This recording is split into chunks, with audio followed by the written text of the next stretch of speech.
Vous lancez votre projet et vous cherchez encore des solutions de financement? Il existe 5 différents types de financement: l'emprunt bancaire, l'apport personnel, le leasing, le financement participatif ou encore le crédit vendeur. L'emprunt bancaire sert à financer un bien corporel comme par exemple du matériel ou un véhicule, ou un besoin incorporel tel que l'achat d'un brevet ou des fonds de roulement. Il se rembourse par mois, par trimestre ou annuellement. Le remboursement d'un crédit se décompose en capital, intérêt et éventuellement d'une assurance décès-invalidité.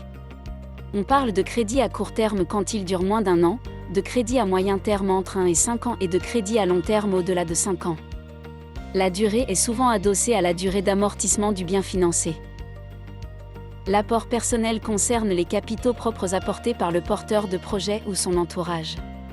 Son montant est généralement entre 20 et 30% du montant à financer.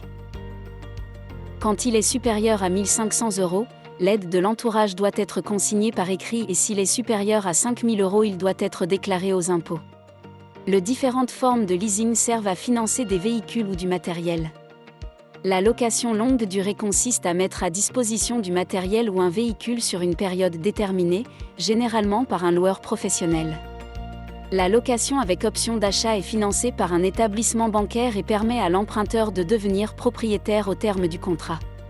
Le crédit-bail fonctionne sur le même principe mais ne permet pas de résilier le contrat avant son terme sauf en s'acquittant de pénalités financières. Il est d'ailleurs souvent réservé aux professionnels. Le financement participatif ou crowdfunding s'ajoute souvent en complément d'un emprunt bancaire et lève les fonds auprès de particuliers ou professionnels sur des plateformes dédiées.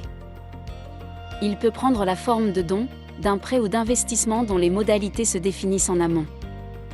Le crédit vendeur, quant à lui, intervient dans le cadre d'une reprise et permet de payer jusqu'à 50% maximum du montant de la vente en plusieurs fois.